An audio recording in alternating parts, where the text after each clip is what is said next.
Les articles sur la céramique, on commence toujours en disant Johann Creighton, précurseur dans le renouveau de la céramique dans le milieu de l'art contemporain, parce que quand j'ai commencé dans les années 80, par exemple, ça c'est un peu plus tardif, mais c'est une sculpture en céramique, mais qui parle, vous voyez ce que c'est? Des ruches. Des ruches. Sauf que les ruches ont des yeux et une bouche. Donc l'idée, c'est que les abeilles que vous vous imaginez, elles sortent des yeux et de la bouche, donc elles représentent le langage, la parole et le regard, qui sont deux choses essentielles dans la communication. Au même moment, elles sont comme les ruches, c'est des têtes, mais c'est aussi comme des architectures. Et quand je faisais ces œuvres-là en céramique, on disait, mais on ne sait pas du tout où les placer. Parce que ça n'a rien à voir avec un pot, ça n'a rien à voir avec une utilisation classique de la céramique. Pour aller court, beaucoup de jeunes artistes aujourd'hui, je trouve ça magnifique dans l'expo, il y a beaucoup de jeunes artistes pour qui la céramique, c'est maintenant vraiment la matière pour se défouler. Quand moi j'ai commencé, j'ai essuyé les plats, tout le monde disait Creighton fait des céramiques, qu'est-ce que c'est?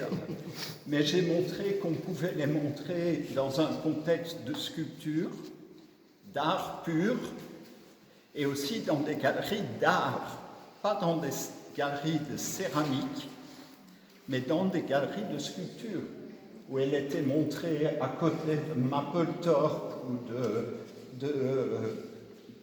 d'artistes, de peintres, parce que finalement, c'est des œuvres. Ce que j'aimais bien dans ces grandes ruches, par exemple, c'est qu'elles sont faites en un seul morceau. Putain. Oui. J'assume. Oui, mais je suis comme ça.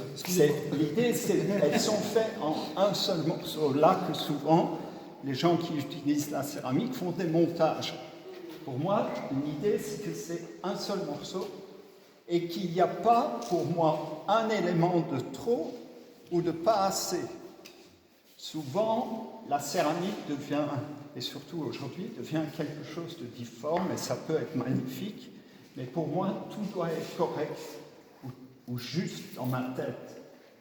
Et une série qui est très connue, c'est les Odore di Femina. L'idée, c'était que la céramique a aussi quelque chose d'intouchable. Parce qu'à chaque fois, les mecs qui les transportent, Odore di Femina, c'est Don Giovanni. Vous voyez qui est Don Giovanni? Le grand séducteur. À un moment, il est tout seul, et une fois, il dit Odore di Femina, ce qui n'est pas parfumo di donna, c'est odeur. Et j'ai fait plein de pièces à 7 il y a 30 ans, où le lien entre la mer et la mer, le corail, mais aussi l'intouchabilité de la céramique. Parce que à chaque fois que vous la touchez, vous avez peur qu'elle se casse. Et au même moment, à chaque fois que vous la touchez, elle vous blesse. L'idée, c'était la peur des céramiques qu'elle blesse et qu'elle se casse, comment la donner du sens. Pour moi, la sculpture en céramique, c'est une histoire de sens. Et donc, Odore di Femina, c'est une série qui représente l'intouchabilité à travers la céramique. Et l'autre chose que plein d'artistes ici ont en commun, c'est aussi la couleur. Comment faire entrer la couleur dans la sculpture. Et comme ça, je peux continuer, mais je vous laisse continuer.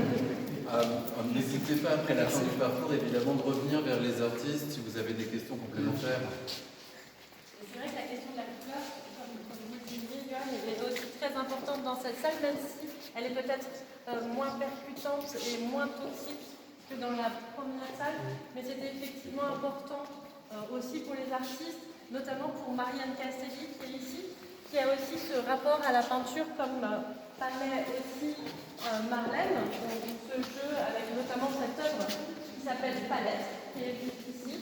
Et avec l'artiste se donne pour contrainte de ne travailler, effectivement, de ne jouer qu'avec ses mains, de ne créer les formes qu'avec ses mains.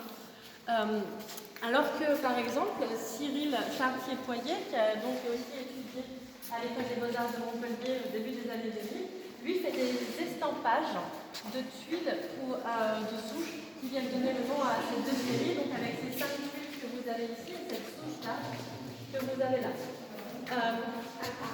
Des morceaux, des estampages, des superpositions, c'est aussi ce que vous pourrez voir dans cette pièce impressionnante de Sterling Ruby, ce bassin théologique, parce que Sterling Ruby utilise différents revues de ces anciennes pièces pour venir créer ces énormes bassins qui, vous pouvez le voir, est complètement assez différent des deux fleurs qu'on a pu présenter dans la salle numéro 4 tout à l'heure.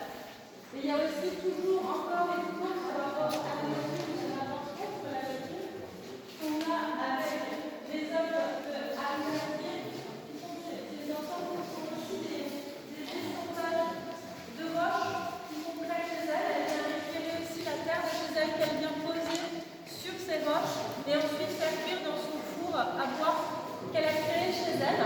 Tout comme Gisèle Buteau-Garçon qui s'est créé aussi ce four à Saint-Quentin-la-Poterie et qui nous présente 3 ensembles d'œuvres de connivence qui viennent communiquer, comme on parlait aussi de l'importance de la communication dans la céramique, de présenter ces stèles qui nous sembleraient vraiment comme des cailloux sortis de terre et qu'on a présenté ici sur notre scénographie.